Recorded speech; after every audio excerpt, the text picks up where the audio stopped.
warahmatullahi wabarakatuh. Apa kabar anak-anak semua? Semoga sehat dan selalu dalam lindungan Allah Subhanahu wa taala ya. Pada kesempatan kali ini kita akan belajar fikih bab 3 yaitu mengenai tentang sholat bagi orang yang sakit. Kita simak bersama-sama yuk. Nah, sebelum kita mulai, kita awali dengan membaca kalimat basmalah bersama. Bismillahirrahmanirrahim. Dengan bacaan basmalah tersebut, semoga akan dapat memperlancar pembelajaran kali ini. Ketentuan sholat bagi orang yang sakit. Sholat termasuk rukun Islam yang kedua setelah syahadat.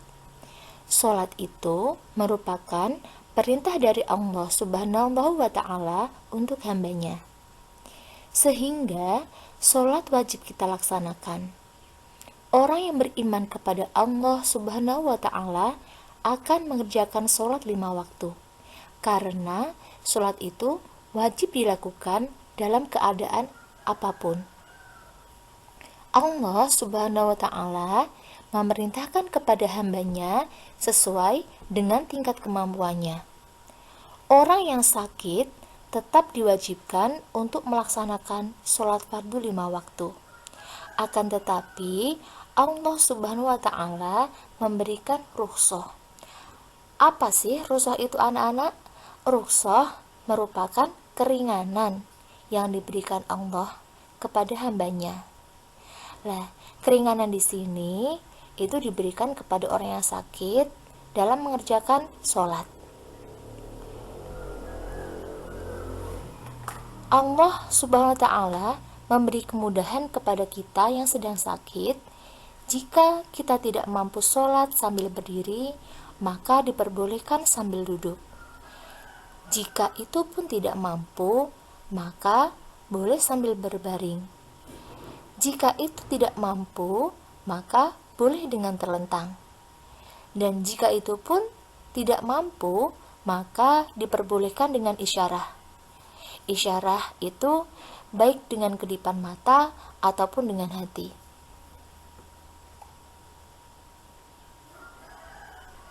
Ketentuan sholat bagi orang yang sakit. Anak-anak, di dalam syariat Islam itu dibangun atas dasar ilmu dan kemampuan orang yang dibebani. Tidak ada satupun beban syariat yang diwajibkan kepada seseorang di luar dari kemampuannya. Allah Subhanahu wa Ta'ala menjelaskan hal ini dalam firman-Nya yang dijelaskan dalam surah Al-Baqarah ayat 286. Bismillahirrahmanirrahim. La yukallifullahu nafsan illa wus'aha. Artinya, Allah tidak membebani seseorang kecuali menurut kesanggupannya.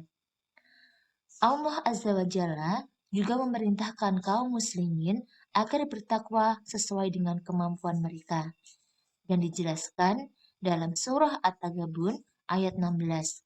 Bismillahirrahmanirrahim. Fattaqullaha mastata'tum. Artinya, bertakwalah kamu kepada Allah sekuat kemampuanmu. Orang yang sakit itu tidak sama dengan orang yang sehat. Masing-masing harus berusaha melaksanakan kewajibannya menurut kemampuannya. Dari sini, nampaklah keindahan dan kemudahan di dalam syariat Islam. Di antara kewajiban agung yang wajib dilakukan oleh orang yang sakit adalah sholat. Banyak sekali kaum muslimin yang terkadang meninggalkan sholat dengan dalih sakit atau memaksakan diri melakukan sholat dengan tata cara yang biasa dilakukan oleh orang sehat. Akhirnya mereka pun merasa keberatan dan merasa terbebani dengan ibadah sholat. Oleh sebab itu, solusinya adalah mengetahui hukum-hukum dan tata cara sholat bagi orang yang sakit sesuai dengan petunjuk Rasulullah Shallallahu Alaihi Wasallam. Di antara hukum-hukum sholat bagi orang yang sakit adalah sebagai berikut. Orang yang sakit tetap wajib mengerjakan sholat pada waktunya dan melaksanakannya menurut kemampuan mereka. Yang kedua, apabila melakukan sholat pada waktunya terasa berat baginya, maka diperbolehkan menjamak atau menggabung sholat. Yang ketiga, orang yang sakit tidak boleh meninggalkan sholat wajib dalam segala kondisi apapun selama akalnya masih baik. Yang keempat, orang yang sakit berat, sholat jamaah di masjid atau ia khawatir akan menambah dan ataupun memperlambat kesembuhannya jika sholat, maka dibolehkan tidak sholat berjamaah. Orang yang memiliki halangan sholat karena sakit dapat melaksanakan sholat dengan gerakan yang terbatas, hanya bacaannya saja yang sama. Nah, seperti dijelaskan dalam hadis Rasulullah SAW.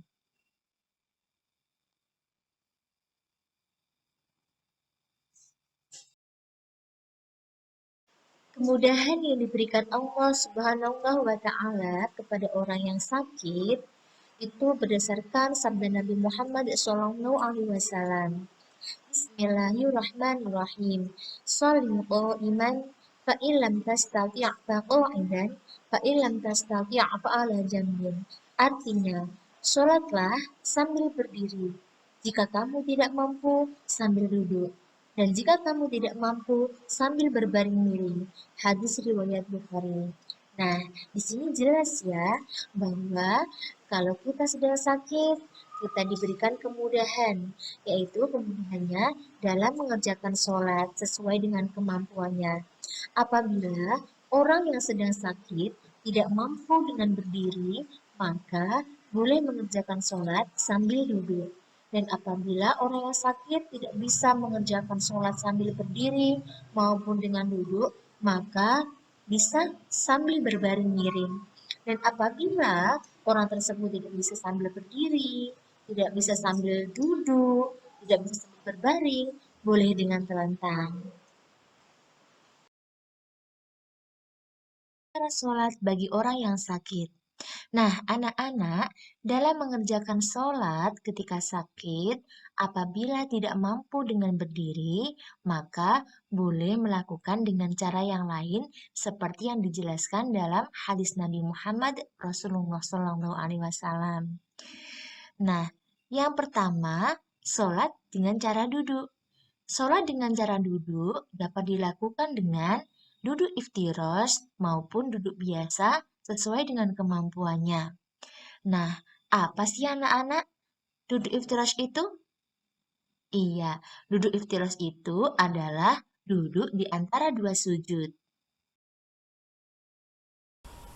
Tata cara sholat dengan cara duduk iftirosh. Yang pertama, duduklah menghadap kiblat dengan posisi iftirosh, seperti duduk tahiyat awal. Kemudian, berniat sesuai sholat yang akan dikerjakan, dan bertakbiratul ihram sambil mengangkat kedua tangan. Yang kedua, setelah takbiratul ihram, kedua belah tangan disedekapkan di atas dada dengan posisi pergelangan tangan kanan di atas pergelangan tangan kiri. Sesudah itu, membaca doa iftitah, surah Al-Fatihah, dan surah dari Al-Quran. Yang ketiga, ruku. Ruku dilakukan dengan duduk membungkuk sedikit ke arah depan dengan membaca tasbih ruku. Subhana rabbiyal azimi wa bihamdi 3 kali. Yang selanjutnya, i'tidal. I'tidal dilakukan dengan cara duduk kembali seperti semula serta membaca tasmi. Sami Allahu liman hamidah. Dilanjutkan dengan membaca doa Rabbana lakal hamdu mil'us samawati wa mil'ul ardi wa mil'u ma syi'ta min syai'in ba'd. Sesudah itu, sujud. Sujud dilakukan sebagaimana sujud biasa serta membaca tasbih. Subhana rabbiyal a'la wa bihamdi 3 kali. Setelah itu, duduk di antara dua sujud. Tahiyat awal dan tahiyat akhir sama seperti pada sholat biasa. Tasyahud akhir membaca bacaan tasyahud dan sholawat atas Nabi. Kemudian yang terakhir, mengucapkan salam dengan menolehkan wajah ke kanan dan ke kiri seperti pada sholat biasa.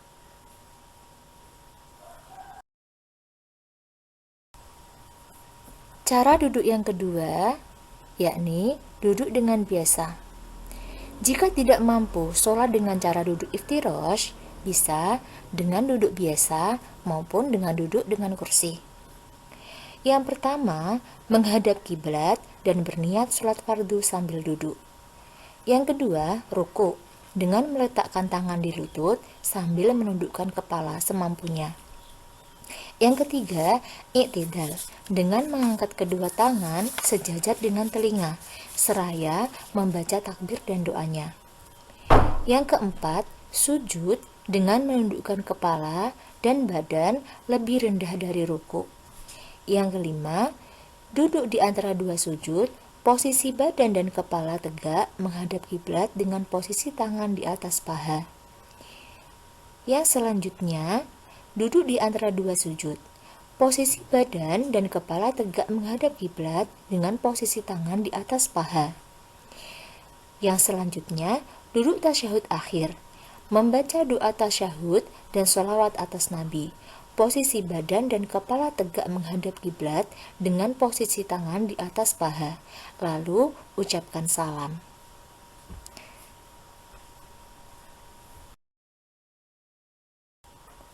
Sholat dengan cara berbaring.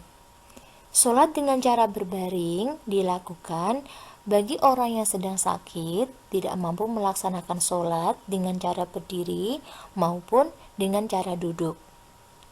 Yang dimaksud dengan berbaring ialah tidur miring. Adapun tata cara sholat dengan cara berbaring yaitu yang pertama, tidur miring di atas rusuk yang sebelah kanan dengan membujur ke sebelah selatan. Telinga sebelah kanan tertindih oleh kepala sebelah kanan pula. Yang selanjutnya, wajah dan perut, dada dan kaki menghadap ke arah kiblat dengan disertai niat dan bertakbir seperti biasa.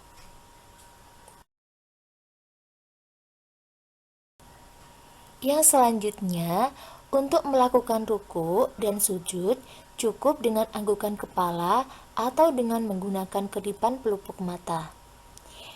Yang keempat, jika semua tidak dilakukan dengan anggukan kepala dan kedipan mata, maka gunakanlah hati selama kita masih sadar. Demikian seterusnya hingga salam selesai.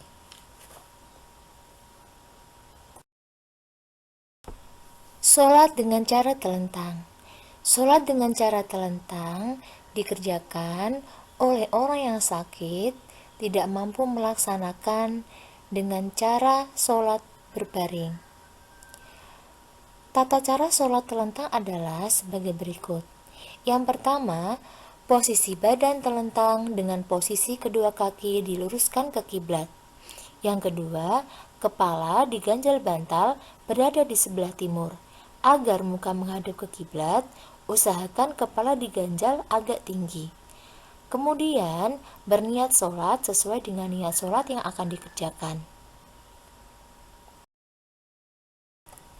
Yang selanjutnya, untuk melakukan rukuk dan sujud, cukup dengan isyarat seperti menganggukkan kepala ataupun kedipan mata.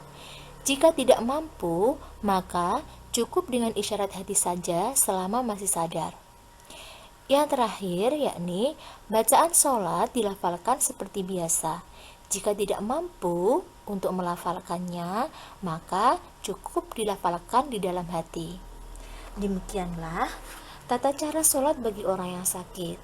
Ibadah sholat tetap dilaksanakan dalam keadaan apapun selama akal masih sehat atau sadar. Nah, anak-anak, itu penjelasan mengenai tata cara sholat bagi orang yang sakit. Yang selanjutnya, kita akan mempelajari tentang hikmah sholat bagi orang yang sakit.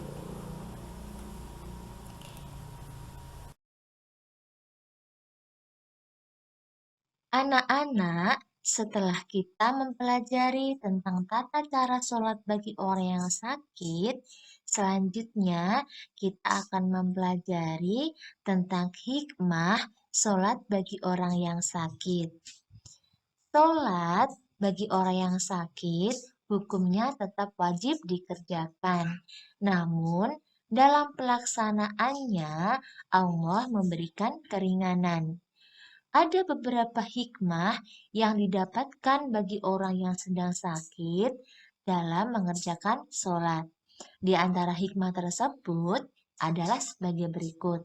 Yang pertama, mendekatkan diri kepada Allah Subhanahu wa Ta'ala.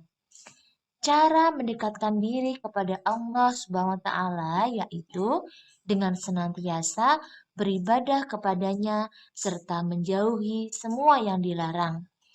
Beribadah tidak hanya dilakukan ketika sehat saja, akan tetapi dilakukan juga ketika seseorang tersebut sedang sakit. Yang kedua, hati menjadi lebih tenang dan tentram. Sholat itu merupakan suatu kewajiban. Apabila seseorang meninggalkan sholat, maka hatinya akan menjadi gelisah. Nah, dengan adanya kemudahan dalam beribadah, maka seseorang yang sedang sakit tidak perlu khawatir ketika hendak melaksanakan sholat yang sifatnya wajib tersebut. Yang ketiga, menyadari kemurahan Allah Subhanahu wa Ta'ala. Betapa pemurahnya Allah yang telah memberikan kemudahan bagi umatnya dalam beribadah. Padahal sesungguhnya ibadah itu merupakan kebutuhan bagi setiap umat manusia. Manusialah yang membutuhkan ibadah tersebut untuk mendapatkan ridho Allah di dunia dan juga di akhirat. Yang keempat, mensyukuri nikmat sehat yang diberikan Allah Subhanahu wa Ta'ala. Nah, sholat bagi orang yang sakit itu dapat menumbuhkan rasa syukur. Orang yang sedang sakit akan merasakan nikmat ketika ia sedang sehat. Hal tersebut dapat menjadi acuan untuk selalu bersyukur dengan cara beribadah kepada Allah Subhanahu wa Ta'ala dan menjauhi segala larangan-larangannya. Yang kelima, dapat meningkatkan keimanan dan ketakwaan kepada Allah Subhanahu wa Ta'ala. Dengan adanya keringanan dalam melaksanakan sholat, maka seseorang dapat meningkatkan keimanan dan ketakwaannya kepada Allah Subhanahu wa Ta'ala. Hal tersebut dikarenakan kita tahu bahwa hanya Allah lah satu-satunya zat yang mampu membantu umat manusia di dunia. Yang terakhir yakni dapat dicintai Allah atau mencintai Allah. Orang yang rajin beribadah akan dicintai oleh Allah Subhanahu wa Ta'ala. Ketika seseorang sedang mengalami sakit, sebenarnya itu ia sedang dikurangi dosanya oleh Allah. Dengan demikian, sudah selayaknya kita harus tetap menjaga ibadah kita yang diperintahkan oleh Allah Subhanahu wa Ta'ala. Apalagi ibadah sholat itu adalah ibadah yang sifatnya wajib. Nah, itulah hikmah sholat bagi orang yang sakit. Demikian pelajaran mengenai sholat bagi orang yang sakit. Nah, ternyata sholat bagi orang yang sakit itu mudah ya.